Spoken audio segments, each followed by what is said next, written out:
साल में एक ऐसी रात जब अंधकार भी पूजा बन जाता है, जब नींद त्यागने से भाग्य जाग जाता है।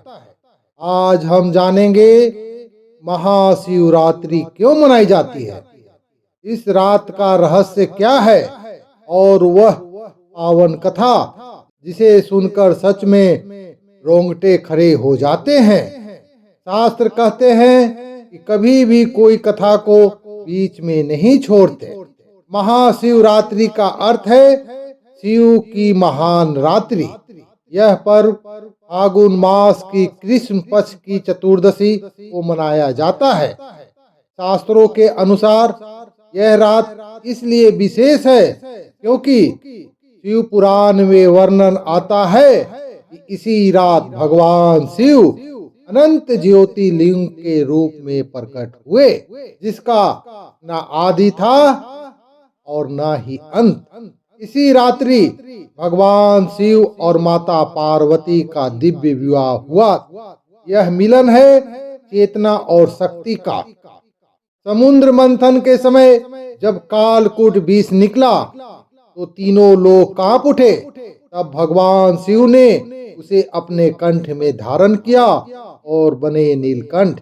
यही कारण है कि यह रात त्याग और करुणा की प्रतीक है। योग शास्त्र कहते हैं महाशिवरात्रि की रात प्राकृतिक ऊर्जा नीचे से ऊपर की ओर बहती है, इसलिए ध्यान आसान होता है, मन स्थिर होता है, जप का फल कई गुना होता है।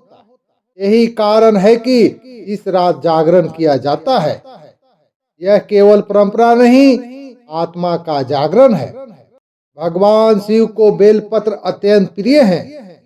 3 पत्तियां दर्शाती है ब्रह्मा विष्णु महेश। शास्त्र कहते हैं महाशिवरात्रि की रात एक सच्चे मन से चढ़ाया गया बेलपत्र हजारों पूजाओं के बराबर फल देता है। अब आती है वह कथा जिसने महाशिवरात्रि को मोक्ष की रात बना दिया। इस कथा को ध्यान से मन में महादेव का ध्यान करके सुने।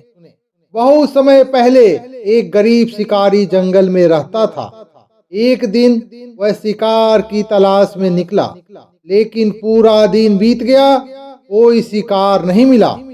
भूखा, थका और डरा हुआ वह एक बेल के पेड़ पर चढ़ गया।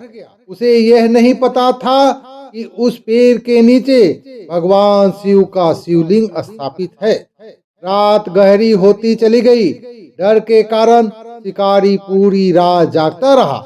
वह बार बार बेल के पत्ते तोड़कर नीचे गिराता रहा। पेड़ से टपकती ओस की बूंदे शिवलिंग पर गिरती रही। अनजाने में वह कर रहा था जागरण, बेलपत्र अर्पण, जलाभिषेक, और वह रात थी महाशिवरात्रि। कुछ समय बाद उस शिकारी की मृत्यु हो गई। यमदूत उसे लेने आए, लेकिन तभी शिवगण प्रकट हुए। उन्होंने कहा, इसने महाशिवरात्रि की रात महादेव का पूजन किया है, वह सच्चा महादेव का भक्त है। यमदूत लौट गए और वह शिकारी मोक्ष को प्राप्त हुआ। यह कथा हमें सिखाती है कि महादेव भाव देखते हैं, विधि नहीं। अज्ञान में की गई भक्ति भी फल देती है। एक रात पूरा जीवन बदल सकती है। महाशिवरात्रि पाप पुण्य का हिसाब नहीं, करुणा का पर्व है। जिस रात एक शिकारी को मोक्ष मिल सकता है, उस रात हम क्यों नहीं बदल सकते। अगर आपने ये कथा पूरे मन से सुनी है तो समझ लीजिए महादेव ने आपको बुलाया है। हे भोलेनाथ, जैसे उस शिकारी को अपनाया वैसे ही हमें भी अपना बना लेना। ओम नमः शिवाय। अगर ये वीडियो आपको अच्छा लगा हो तो वीडियो को लाइक करें, अपने किसी एक प्रियजन को शेयर जरूर करें और चैनल को सब्सक्राइब करना ना भूलें और कमेंट में हर हर महादेव ओम नमः शिवाय जरूर लिखें।